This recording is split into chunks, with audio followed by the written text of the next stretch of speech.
कोई कहे चांदी कोई कहे सोना, इंसान है मिट्टी का खिलौना। जीवन तो है एक सफर हो, कब खत्म हो क्या खबर क्या खबर। एक पल में यहाँ जीना है, दूजे पल मर जाना है। किस्मत का तो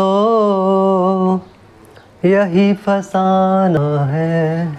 तो कैसे हो साथियों, आज के वीडियो में हम कुंडली के द्वादश भाव देखेंगे। यह भी जानेंगे कि कुंडली के आधार पर ज्योतिषीय विवेचन और विश्लेषण कैसे किया जाता है। जहां मैंने एक लिखा है, लाल पेन का यूज़ किया है। ये सारे घर हैं, ये स्थान नहीं बदलते। ये जो खांचे देख रहे हैं आप, ये लाल पेन वाले, ये कभी बदलते नहीं हैं। इनको घर कहा जाता है। यहाँ पर 2 है तो 2 ही रहेगा, 3 है तो 3 ही रहेगा, 4 है तो 4 ही रहेगा। ये जितने भी 1 2 3 4 लाल पेन से जितने जहाँ लिखा है उसका घर वही है। इस प्रकार आदमी का घर होता है, उसके घर को जितना चाहे धक्का दे दिया जाए तो भी वो घर स्थान नहीं छोड़ता। वैसे ही इनको भी चाहे जिधर खिसकाने की कोशिश करो, लेकिन ये अपनी जगह नहीं छोड़ेंगे। दूसरी बात, यहाँ पे जो अंक लिखे हुए हैं 1 2 3 4 5 6 7 8 9 10, ये 12 तक की सारी राशियाँ हैं। 10 का मतलब है 10वीं राशि मकर, 11 का मतलब है कुंभ, 12 का मतलब है मीन। कभी यहाँ 1 लिखा मिलेगा तो उसका मतलब हो जाएगा कि यहाँ पर मेष है, मेष का लग्न है, अभी मकर का लग्न है। मतलब इस प्रकार से समझिए कि ये 10 नंबर जो घर है, यहाँ पर 7 नंबर की राशि तुला है। ये 4 नंबर का जो घर है, यहाँ पर 1 नंबर जो राशि है वह मेष है। ये 5 नंबर जो घर है, यहाँ पर दूसरी राशि वृषभ है। ये 12वां जो घर है, इसमें 9 नंबर राशि धनु है। इस प्रकार से समझिए आप, ये कुंडली का फर्स्ट हाउस है, इसको हम लग्न बोलते हैं।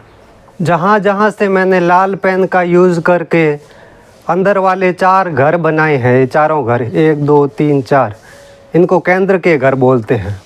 ये केंद्र है हमारा, 1 2 3 4, ये चारों घर बीच वाले। और ये त्रिकोण कौन से होते हैं, देखो, पहला 5वां और 9वां, इनको त्रिकोण बोलते हैं। त्रिभुज बनता है ना, यहाँ से देखो, यहाँ से यूँ ये त्रिभुज बनता है ना, त्रिकोण बनता है यहाँ। तो पहला 5वां और 9वां घर, इसको त्रिकोण बोलते हैं। मान लीजिए कोई कहे कि गुरु त्रिकोण में बैठा है, गुरु त्रिकोण में बैठा है, इसका मतलब है कि गुरु तीनों में से किसी न किसी एक घर में बैठा है। यहाँ भी हो सकता है, यहाँ भी हो सकता है, यहाँ भी हो सकता है। और कोई कहे मंगल केंद्र में बैठा है, तो चारों में से कहीं न कहीं बैठा है और कहीं नहीं बैठा। अब बात करते हैं कि जब हम ज्योतिषीय विश्लेषण करते हैं तो कौन से घर से क्या क्या चीज़ें देखते हैं। पहले भाव से तन के बारे में जाना जाता है कि उसका रूप रंग कैसा होगा, उसका व्यक्तित्व चरित्र कैसा होगा। ये सब चीज़ें शरीर के बारे में यहाँ से जानी जाती है पहले भाव से। दूसरे भाव से धन के बारे में जाना जाता है, उसका कुटुंब परिवार कैसा होगा, उसके दाएं नेत्र के बारे में जाना जाता है कि वो ठीक रहेगा कि नहीं, चोट वगैरह तो नहीं लगेगी। तृतीय भाव से छोटे भाई के बारे में जाना जाता है कि लड़ाई तो नहीं करेगा। नौकर के बारे में जाना जाता है, पराक्रम के बारे में जाना जाता है। चौथे भाव से माता के बारे में जाना जाता है, माँ का स्वास्थ्य यहाँ से देखा जाता है। आपके पास कितने वाहन हैं, भूमि है या संपत्ति है, यहाँ से देखते हैं। अगर फेफड़े से संबंधित कोई रोग है तो यहाँ से देखते हैं। पाँचवें भाव से संतान यानी पुत्र के बारे में जानते हैं, उसकी विद्या कैसी होगी, बुद्धि कैसी रहेगी। पेट रोग के बारे में जानते हैं। छठे भाव से रोग और रिपु यानी शत्रु के बारे में देखते हैं कि कोई रोग तो नहीं लगेगा, और लगेगा तो किस प्रकार का लगेगा, कितने शत्रु होंगे, कोई चिंता या पीड़ा तो नहीं होगी, यहाँ से देखते हैं। कर्ज वगैरह कैसा रहेगा, लेगा कि नहीं।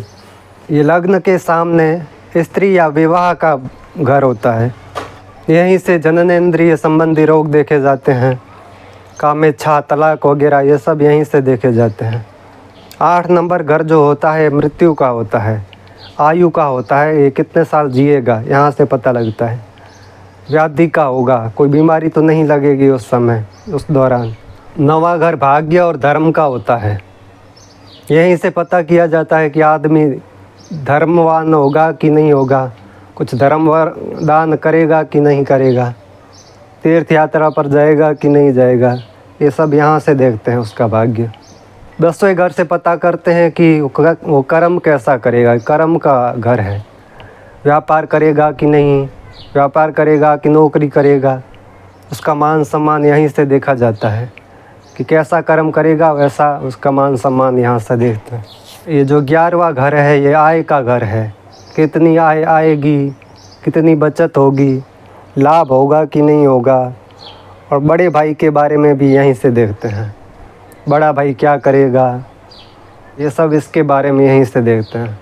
और 12वां घर जो होता है व्यय या खर्च का होता है, जितना आएगा उसमें से खर्चा कितना होगा यहाँ से देखते हैं, हानि कितनी होगी यहाँ से देखते हैं। कोई व्यसन या नशा वगैरह तो नहीं करता, यहाँ से देखते हैं। तो ये मोटा मोटी मैंने आपको बता दिया कि ये जो घर है, इन घर से कैसे क्या क्या चीज़ें देखी जाती है। ये सारे जो घर लगा रखे हैं मैंने रेड पेन से, ये जगह नहीं छोड़ते। यहाँ पे 7 है तो ये 7 ही रहेगा, चाहे राशियाँ बदलती रहेगी, लेकिन ये घर यहाँ पे रहेगा। जैसे विवाह का स्त्री का घर है ये, तो ये घर यहीं रहेगा, बदलेगा नहीं, चाहे राशियाँ बदलती रहेगी इधर उधर। लगे हाथों कुछ और चीज़ें देख लेते हैं। अब देख लेते हैं विभिन्न भावों के कारक ग्रह कौन कौन से हैं जिनका प्रभाव कुंडली में भावों पर पड़ता है। प्रथम भाव के कारक ग्रह सूर्य है। चतुर्थ भाव के कारक ग्रह चंद्र और बुध है। पंचम भाव के कारक ग्रह गुरु है। ये षष्ठ भाव के शनि और मंगल है। और अष्टम भाव के शनि है। नवम भाव के सूर्य और गुरु है। 10वें भाव के सूर्य बुध गुरु और शनि है। और एकादश भाव के गुरु है। और 12 भाव के कारक ग्रह शनि है। तो इस तरह से हमने साथ में विभिन्न भावों के कारक ग्रह को भी पढ़ लिया है। आप अगर उतारना चाहें तो ये सब उतार सकते हैं। और एक एक चीज़ को मैं तो कहता हूँ नोट कर लीजिए, जो आपके काम आएगा आगे भी। मैं जितनी भी चीज़ें सिखाता हूँ सब चीज़ें काम की होती है, इसलिए समय रहते आप नोट कर लिया करें। तो साथियों आज के वीडियो में इतना ही, फिर मिलेंगे नए वीडियो के साथ कल की कक्षा में। तब तक के लिए जय हिंद, जय भारत, राम राम।